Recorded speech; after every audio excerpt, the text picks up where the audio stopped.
G'day everybody! How's it going out there? And we're back. And we have an interesting little story, a little foreign piece as it were. Because this is World in Review. It's not just about America all the time. You know, the world's not all about America. Sometimes there's other countries. You know, like the land down under. Or the closest neighborhood to them, New Zealand. So this is the one that we're going to be talking about today. Ash Coyote's kind of already done a video on this a little bit, but I'm going to add my perspective here because, just because you've probably already heard somebody else talk about it doesn't mean that you might not necessarily have another perspective that you might want. In fact, mine's a little bit more technical. So I wrote an article about this in Flera that you can read and it'll probably be much faster to consume than watching this. So if you want to do that instead, please click the link in the description below. And you can read what we're going to talk about here. I'm not reading it verbatim, so I am sort of putting more nuances and language into it. So we're going to go over the article that happened here. Now, during furries, for those of you who are just new to furry in this coming decade, you may not remember a more difficult time for furries in the media. That happened around the early to late 2000s. Basically, the 2000 to 2010 decade wasn't very kind to furries, and even into the 2010s, mainstream media was pretty salacious about the things that it decided to focus on the furry fandom. It decided to focus on the sexual angle and ride that pony until even furries were uncomfortable. But at the end of the day, society has shifted in the concept of, as long as, people are consenting adults, and consenting adults should be able to do what consenting adults want to do, and as long as there's no coercion or any consent issues, sort of be a little bit laissez-faire when it comes to public being involved and the government being involved in a person's sexual life and sexual identity. And that in society has been moving generally in that direction over the past few decades. And thus, when media covers furries these days, it's not as negative as it used to be. It's more, some are curiosity pieces, and others might be a little bit more on the positive side. Now, that being said, one of those kind of articles came off in the spin-off in New Zealand, called in the article was entitled "Who Runs the Internet Furries?" Sort of an old meme, and that's sort of where the title comes from.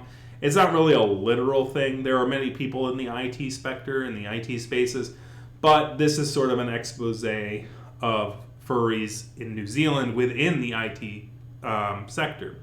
The spin-off is a New Zealand sort of content site that does written articles about these kind of things. And so you can find a link to that article within the article of Flera in the description below. There's a link to this article, and you can read it for yourself. So in most circumstances, an article like this would have just kind of went through the one day and out the other, and sort of a nice article.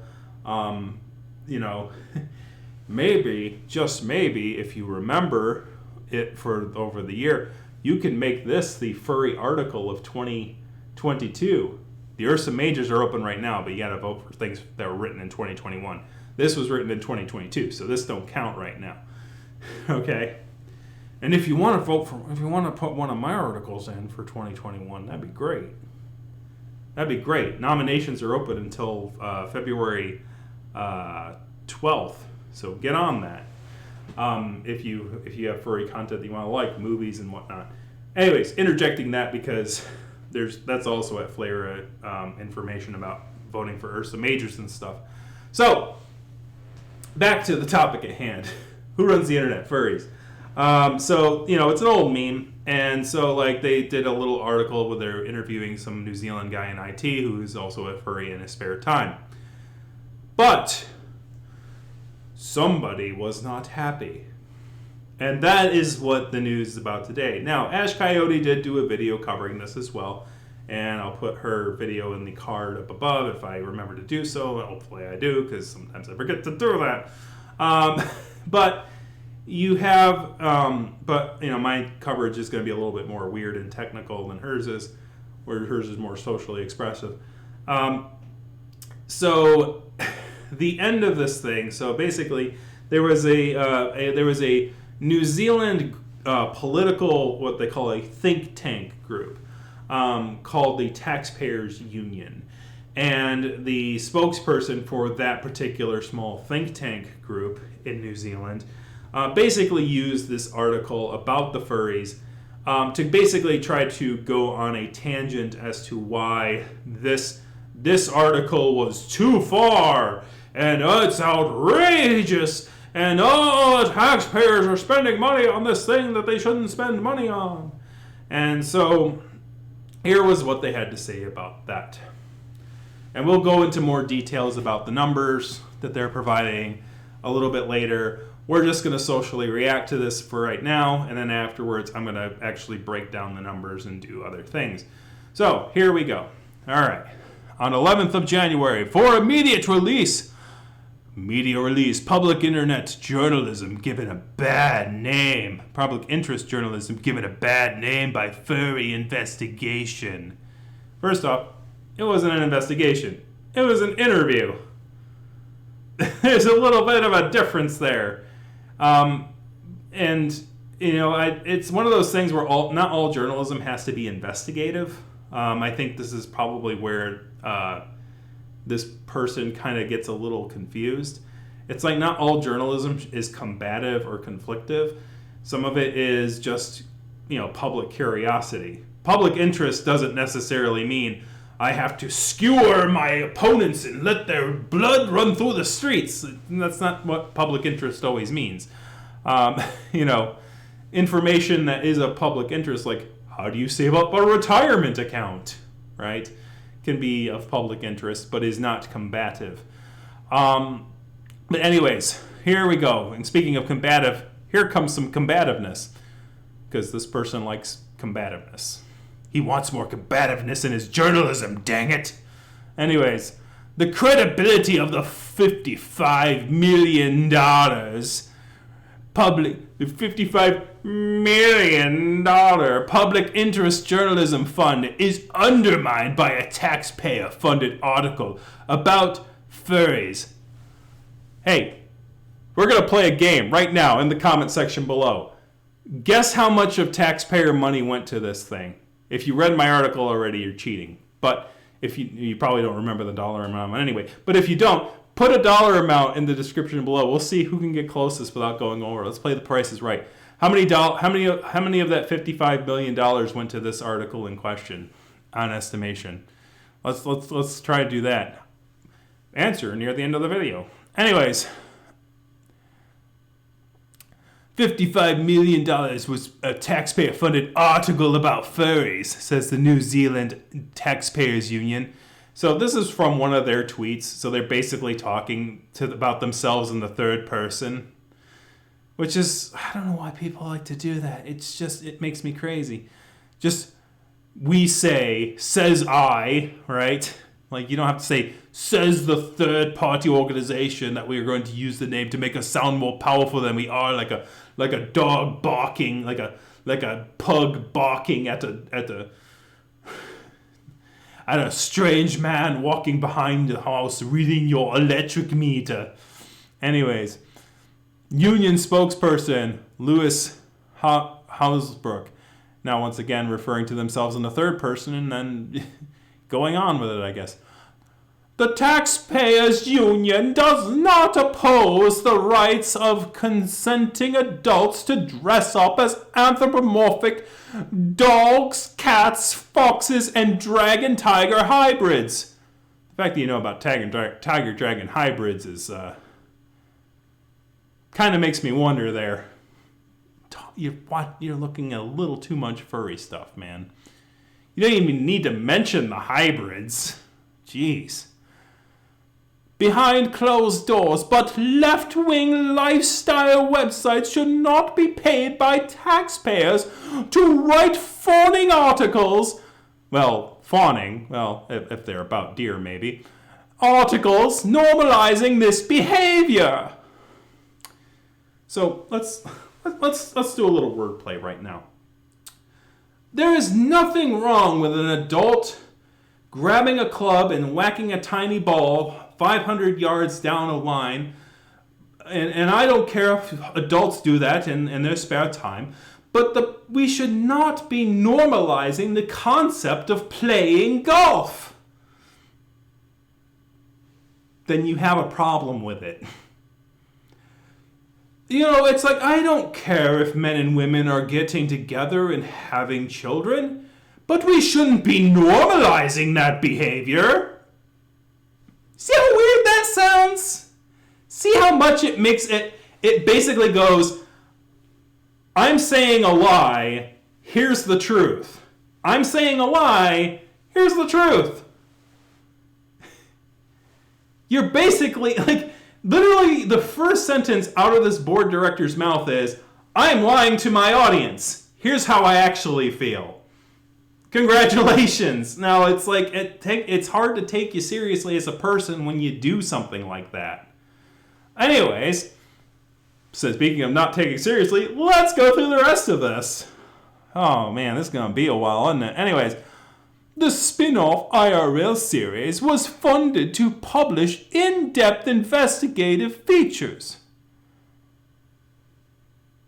How do you know, this is something I didn't even think about. How do you know that that's what they were funded to do? As I said before up above, public interest does not mean investigative. Those are two completely different things. In public interest does not mean investigative. Not everything has to be an investigation to be of public interest. It may be a public interest to know when the parks are open. It doesn't really require that much investigation. Most people use Google these days. But that's a public interest. Right? It's like, people in my community like to listen to music in their spare time. That might be a public interest. What music do they like to listen to? But that's not That's not hard-hitting investigativeness. There's you're confusing the word interest with investigation. They're not synonymous. Okay? They're two different words. Anyways, I think I'm starting to understand your confusion here. Anyways, but instead what we got is a puff piece. You should call it a fluff piece, first off, that borders on pro-furry propaganda. Left-wing blogger Dylan Reeve merely quotes anecdotes from furries working in IT sector with no space given to the other side for debate. That the guy actually isn't a member of the furry fandom? A lot of people have mentioned this. What is the debate? What's the debate? Why does every bit of journalism to your type of folk need to be combative? Why are you the guys in the Colosseum of Caesar sitting up there in the stands wishing for the bloodlust of your grand emperor to rain down upon your enemies in the semicircle of the Colosseum below? Why does everything gotta be a gladiator fight? Why can't it just be? Why can't it that guy's a furry in his spare time? Oh, well. No, it's gotta be combative. It's no, man, you should really go bowling. Have you ever considered bowling as a hobby instead of furries? Have you tried anime instead of furries? Have you ever considered not having a hobby at all and living like a monk in the hills of Mordor?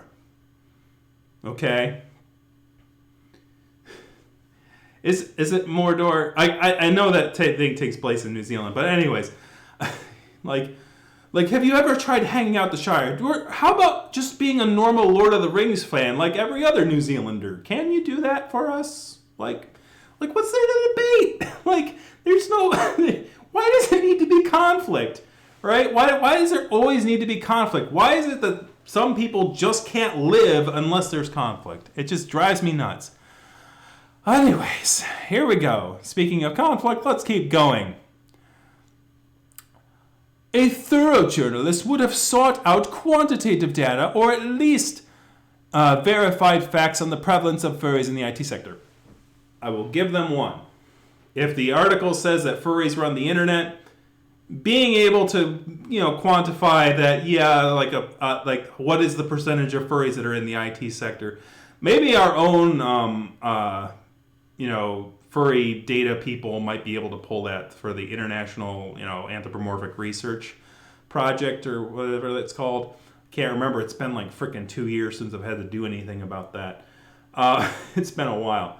But maybe they could figure out if there's a higher amount of furries in the IT sector, or if there's a bunch of or other kind of things like that. And so I'll give them one. I'll give them 1 point out of 100 for so far. But then I have to take that point away because what happened after the M dash. Because I stopped before the M dash because the thing that comes after the M dash is so bad. It is just like, are these people conservative? Because I thought conservatism was about trying to get government out of people's affairs, but here we go anyways. Would have been quantitative data and verified if they were in the IT sector. Information that would be useful to the public and potentially the authorities.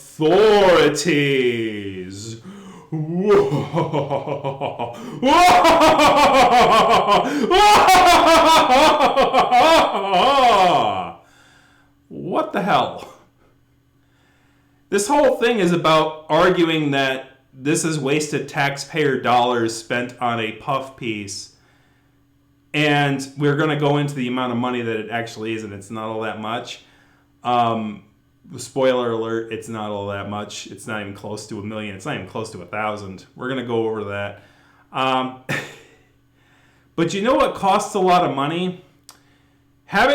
Expecting your journalists to collect information about furries and then try to have them talk with the authorities about trying to arrest somebody for wearing an animal costume in their spare time.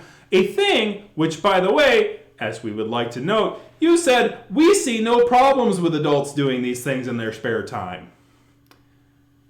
And then said that you actually do because we shouldn't normalize that behavior. And now you don't, now you really, really do see something wrong with this behavior because people need to contact the authorities simply because they're a furry. Are you effing kidding me right now? Here's the thing. Maybe what you are thinking of is, oh, there are furries out there who are, sex pests who will abuse animals and children. There may be those kind of furries out there, yes. And you know what furries do when they hear about people like that?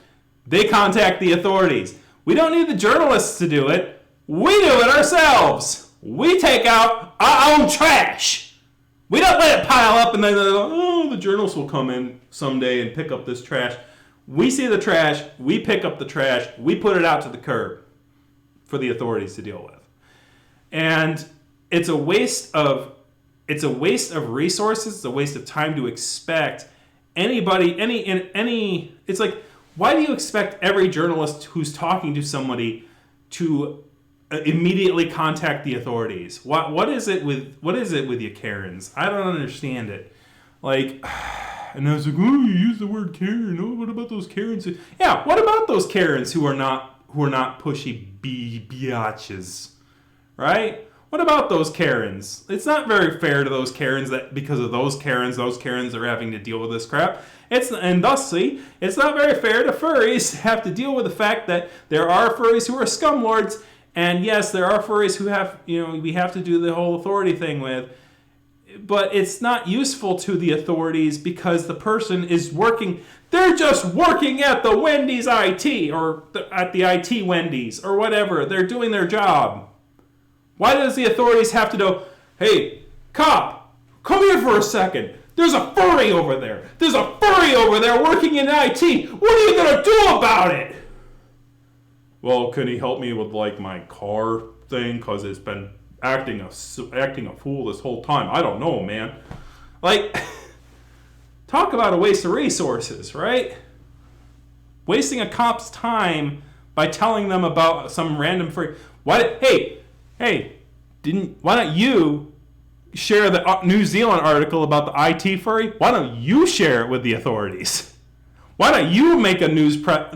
Why are you yelling about them not contacting the authorities if you think it's such a threat? Why don't you do it? If you think it's a problem, you do it. Oh, is it because the cops stopped answering your phone calls because you keep bothering about the smallest little BS and they're like, God dang, can you just get a spine already? Like, is that what's going on here? I don't know, man, but whatever. Moving on, because I can rant about that for hours, because that sentence is just a death sentence. Like, a conservative, you basically lost the libertarians there, so this is not about taxes anymore. It's like, yes, let's get the authorities involved. So basically, like, the only people that you have left in your thing are authoritarians. That's literally all you have left in the political Overton window. You've literally isolated the leftists, the libertarians, the conservatives. You've basically taken them all in a big freaking thing and thrown them out the window. And now, like, the only people who are going to go, yeah, man, contact the authorities about the furries and the less than $200 of taxpayer money that they used to spend on this one article. We'll get into that. All you're left is with the chest-thumping, holier-than-thou, dumbass authoritarians. That's all you have left in the Overton window. Congratulations. In 3 paragraphs you did that. That is like any percent speed run alt-right bullshit. Oh, man. Anyways, as it stands, this article will reinforce your perception, that the Public Interest Journalist Fund is skewed towards the uber woke minority. What does being a furry have to do with being uber woke? I will admit, there are maybe some woke furries, but I will say, just being a furry don't mean you woke, all right? And, what does that have to do with anything? You're tying 2 non sequiturs together again. Like, you keep on tying things together that aren't necessarily tied together. New Zealand on the Air should pull the pin on this poorly named slush fund. Ooh, slush fund. Taxes in their entirety are technically a slush fund. Putting them into actual sub-funds are actually taking money and putting them into different things is actually nice for a government to do, because then you can at least keep track of the stuff like you're doing, right? If it was a slush fund, how would you know how much it is? You wouldn't, because it'd be slush. Anyways, the spin-offs in real life series was granted $335,746 in the first round of funding from New Zealand On Air's Public Interest Journalism Fund. So this $55 million is a quote-unquote first round of funding. So the article, which I alluded to earlier, goes into a lot of detail about this, and you can use Google and find out this information for yourself, but I kind of wrote it down there for you to peruse. Peruse! It's a rude joke. Anyways, the credibility. So this $55 million fund, it's actually split into 3 fiscal years. There's the first fiscal year, the second fiscal year, and the third fiscal year. We are in the second fiscal year. They are arguing that this slush fund should be discontinued. They are a year before. They still have another year to wait on this. So this was poorly timed.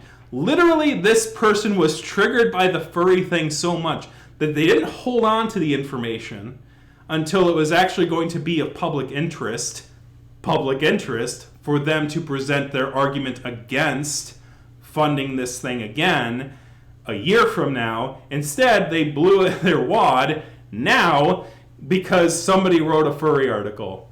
Congratulations. Good job. But the funniest part about this is this outrage about this furry fluff piece article, as it were.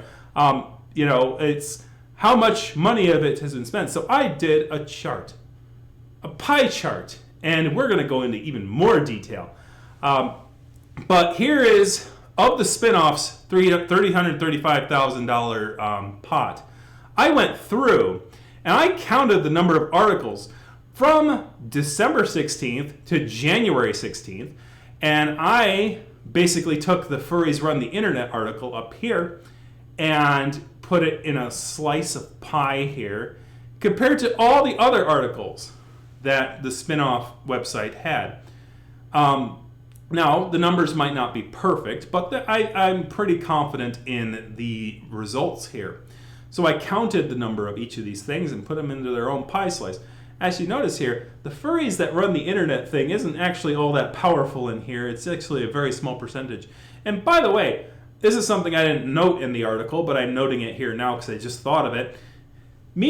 I basically took like the count of articles for that whole month, and then I like sort of use that as a monthly basis, as a monthly thing, and then multiplied it by 12, and then tried to figure out the dollars, average dollars per article. But I will note that that's it. That little estimation that I did is actually in the favor of the union. It's actually in my opponent's favor. If I'm right now debating, if I'm having a debate with the union guys, I'm doing this in their favor. Why? Because the amount of articles that somebody is going to publish between the date of December 16th and January 16th is going to be less than any other month in the year. You know why? Because Christmas and New Year's and holidays and time off. Usually a lot of people take time off in that area, right? And that is the standard that I am using for this particular piece, okay?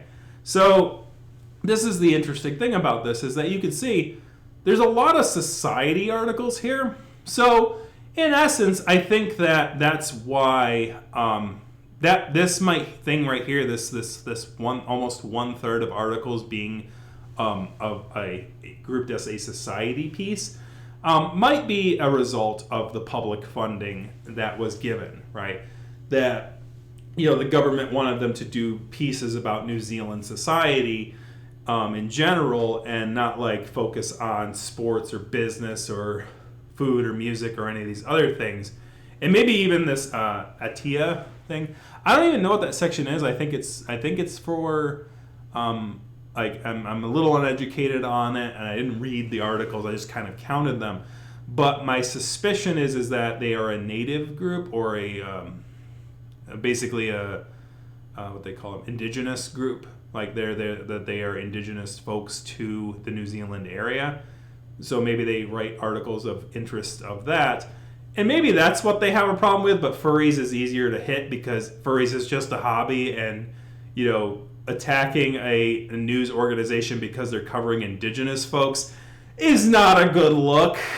So they use the furries as a cover for what they really don't like, and that might be this section down here, this little red slice. They might not like that one as much as that little orange slice that's like barely visible at the top there that they decided to run with. It's like it's like, the thing is, like, there's probably a pattern of articles that they don't like, but they decided to focus on that one because they think that people won't think too much into it. But they probably had problems with other articles that this organization wrote, I'm going to guess, but they don't have the cojones to say which articles they have problems with. I'm just going to guess. But anyways, as you can see, there's like 30 times more articles about ATIA than furries. Just saying. Anyway, so we're going to go into the details. So let's go into the deets. Here are the deets. Here's the thing. And this is the link to this thing is in the article as well. In this, I actually break down the amount of dollars that it actually is too. So you can see like how I got the things. I counted the things between those dates. Then I multiplied it by 12, and then I took the funding amount that the union gave me. Thank you for that dollar information. And I basically took that and I divided the percentage by that, or I multiplied it by the percentage. And then when you multiply a number by its percentage, then you get... so basically this is in a decimal format behind the scenes, and then Excel changes it to a dollar thing. And basically you could see the amount of dollars. So this total here's the total line, 100%, that's equal to that amount there. And then you basically have the little things. So this bottom line here is the furries run the internet piece.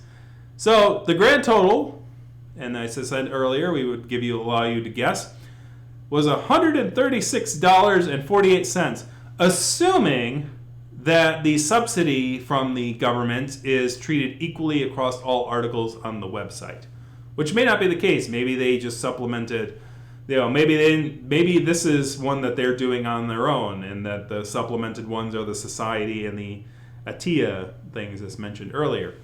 If I'm pronouncing that wrong, I sincerely apologize. As you can see, that's how it is. Now, I even went one step further, though, and I decided to look at the GDP of New Zealand. And I took the GDP of New Zealand, and I had taken the New Zealand Public Interest in Journalism Fund, and I put that down here. And you can see that the Public Interest in Journalism Fund, for the year in question, not for the entire $55 million, which is a multiple year fund. The year in question that we're dealing with had a $25 million. There was a 3 separation in it, if you actually look up the details on it, is 0.11% of their GDP. Of this amount, the amount that the spinoff received was 1.34% of the earmarked $25 million. And of the GDP, it's 0.00153%. And for the furries run the internet, assuming that it is equally distributed, as noted before, its percentage of the spin-offs take is 0.04%. So this is 0.04% of this. So this basically works like what's its relationship with the thing above it. So basically, these two, this is 0.11% of this. This is 1.34% of this, and this is 0.04% of this. This is this compared to this compared to this, and this compared to this. So basically of the GDP. So here you go. You ready? The furries run the internet at $136.48. Is 0.000006204% of New Zealand's $22 billion GDP. Yes, that's right, ladies and gentlemen. You just watched a half-hour YouTube video about a person complaining about wasting time and taxpayers' efforts while at the same time telling them to contact the authorities and waste their time over $136.48, which is 6 nanos of their GDP. 6 billionths. You need scientific notation to denote decimal points that small.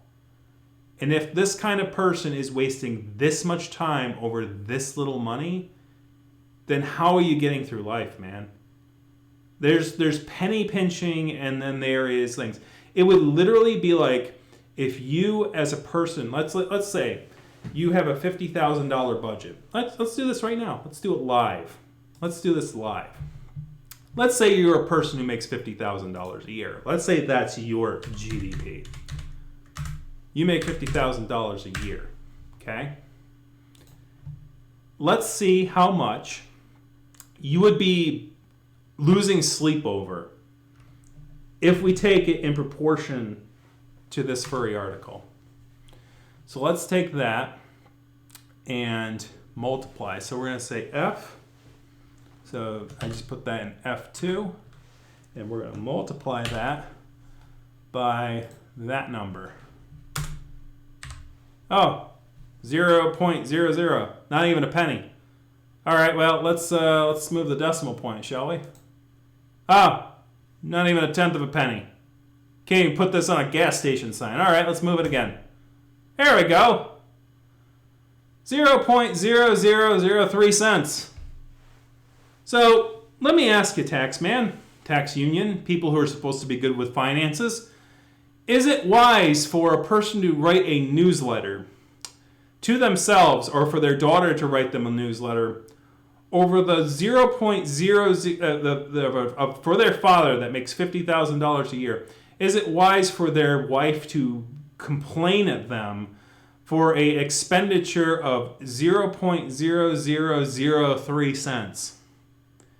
If so, I got one word for you that can solve that problem if you're a husband making $50,000 and your wife complains about 0.03 of a penny. I have a word for you: divorce. It'll probably be a lot cheaper and a lot less headache, as it were. But I thank you very much for the free entertainment, because that's always welcome. This is why education is important.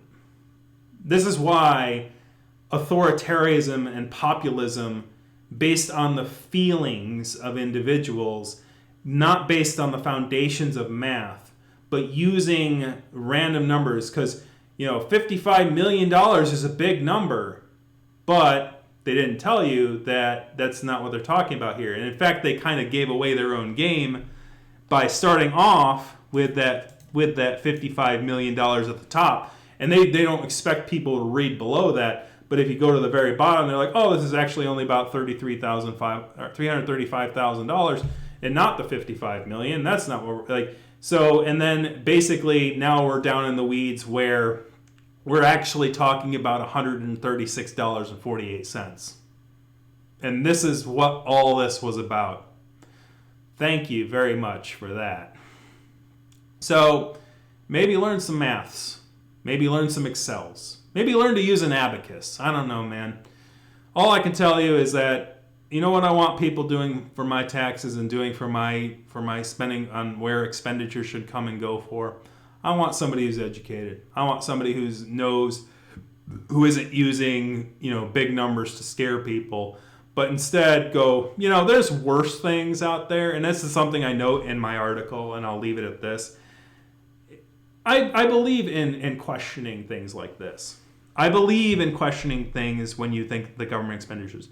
There is a debate to be had on, should public fund interest or public funding for journalism be a thing? Should it be a thing, right? Are there certain events that, lend themselves to public interest journalism better than others? A furry fluff piece, I don't think does. I think that's fine to leave that in the private sector. I don't know if that's something that, right? But it's like, well, everything should be privatized. Like these people might be like, chest thumping capitalists, and let's put that on the mark. There are certain articles and certain events and certain things I think should be general knowledge amongst the public, and I think that if a government subsidizes a journalist source so that people can have equal access to that information, I think that would be great in many circumstances. Like, for instance, if a volcano erupts and explodes and causes tsunamis just a few, scores miles north of, your country, let's say, for example. I don't know where I got that example from, but you can read the news and you'll know where I'm getting that from. Here's the thing. I haven't checked the spin-off site since I did that spreadsheet, but I can rest assured that the number of articles about volcanoes is probably going to go up in the next few weeks. Basically the thing erupted like right after I made that chart. Goodness. But yeah, hopefully those people are all right. Hopefully a lot. I haven't heard of any fatalities in that yet, and hopefully that remains that way. But I highly doubt there's probably somebody who lost their life to that. It's freaking crazy. Like we live. You think people are volatile? The Earth will always surprise you. Mother Nature's a mean old. Shut your mouth. I'm talking about nature, baby. Anyways, it's one of those things where that kind of article I would not want to have hide behind a paywall. Is what I'm getting to. The long or the short of it, there is certain information that should not be behind a paywall, and that information is stuff that is of interest to the general public. And to have the government have a subsidy in place that is like, let's streamline some of this stuff that we, are public interest articles so that people don't have to pay behind a paywall. Because here's the thing, like I checked all those articles and things like that. I could click on any of them, read them, even though I'm not from New Zealand. And I think that's pretty boss. I think that's pretty good. It's like if I wanted to, I could read all those articles. And by the way, if you're worried about sunk cost fallacy, you should read all those articles from stem to stern, because you got to make sure you're getting your money's worth, right? The government's paying for it. You're paying for it, so get your money's worth. Sunk cost fallacy. So basically, is there better ways to spend the money? Well, right now there definitely is. Natural disasters are definitely a thing that the government should be taking in revenue for and addressing. It's one of those things where you don't know what's going to happen, though, so you want to keep people motivated to be involved in their country, to be involved in the content and the media and stuff like that in their country. But you don't have to make it about furries, right? See, I just presented an argument here about what are the benefits and cost and benefits of, taxpayer stuff when it comes to journalism. And you know what I didn't mention? People in animal costumes. Because you're using this as a boogeyman, and it's like, what? But this is just like, we don't look that like. Why are you so scared, man? Why are you so scared? It's like, we're not boogeymen. Like, who boogeymen are? Is people who wear other kind of masks and like ghost costumes. Those are the boogeymen. Like, we're just people in animal costumes, man. It's just weird and strange to see that kind of behavior, and it just detriments their own message. And as I said before, they blew their wad. They blew their wad on this too early, and that's a lot of innuendo. So I'm gonna move on from that. But we're gonna basically what I mean by that. I'm gonna address what I mean by that is that you could have waited a year, built up more of a case, and then when the funding for the next round of journalism in this alleged slush fund came up, you could have said, well, look at these useless articles. You could have taken a collection of the articles that you thought were basically useless and just presented them and made an argument if that's what you wanted to do. I'm teaching you how to debate here. You seem to love debates so much.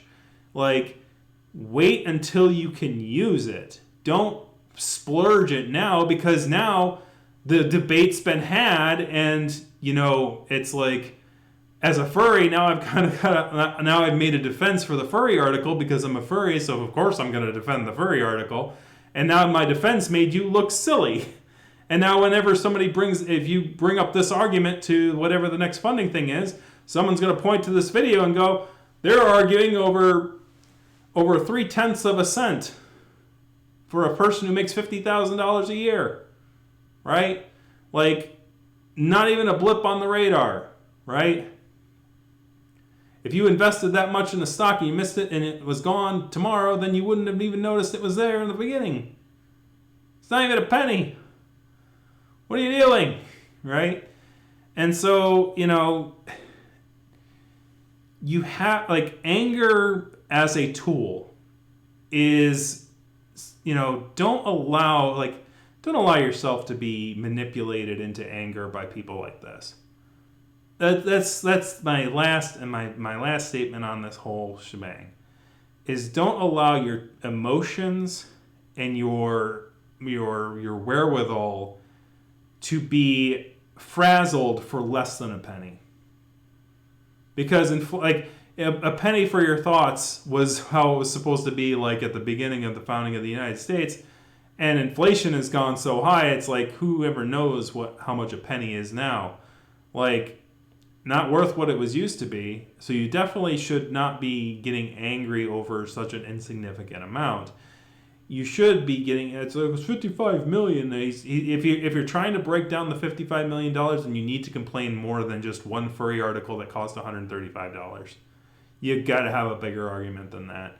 And if, as I said at the end of that article, and this is what I'll close it on, if some random furry on the internet can break down your argument into a ridiculousness as this, your government, with just a couple of Excel sheets, 2 Excel sheets, that's all I needed. There is no way in heck you are going to get your government to change course. Your government's going to hand your butt on a silver platter. If one random dude can do it for free, your governmental body certainly is not going to hold punches, okay? So do better at debating. Come back stronger, and maybe one day, Taxpayers Union, you will get the public interest journalist fund defunded, and you can go to sleep happy knowing that you accomplished something in your life. I don't know. I guess everyone needs a hobby. I think mine's a little bit more fun now. Anyways, thank you very much for watching. Kick that like, kick the subscribe, kick a comment in the comment section. What do you think about all that? Were you right? How close were you to guessing the amount in the furry article Price is Right? And if you're from New Zealand, hi. Good eye. Is that what did they say that in New Zealand, or was that an Aussie thing?